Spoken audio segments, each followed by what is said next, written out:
Brent, Sarah, while several Democrats, including those Connecticut lawmakers you mentioned, have publicly expressed their support for Kamala Harris since President Biden announced that he'd be stepping down, Republicans have some other thoughts. While some criticize Kamala Harris, others have raised questions over Biden's fitness for office.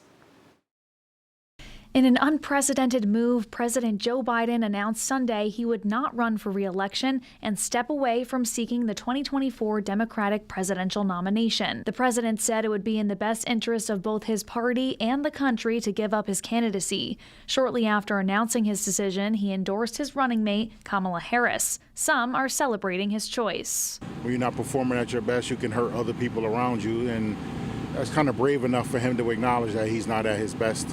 Others have concerns over President Biden's fitness for office for the remainder of his term and how the Democratic Party will ultimately select a new candidate. In Harwinton, local Republican senators and representatives met with constituents on Monday night, laying out plans for the local legislative season and offering their thoughts on where the presidential race now sits.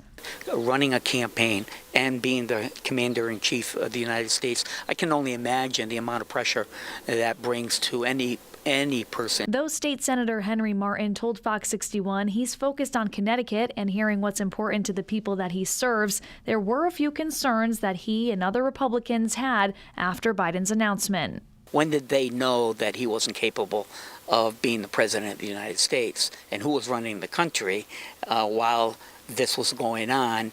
And if they knew prior to the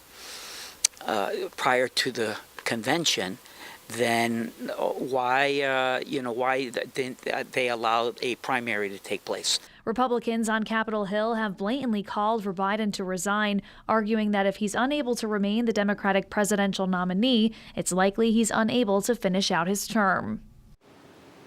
Now, Biden says he does intend to complete his term and address the nation at some point later this week. As for Kamala Harris, the Democratic National Convention kicks off in Chicago in less than a month from now, where it's likely that she will be voted as the party's presidential nominee.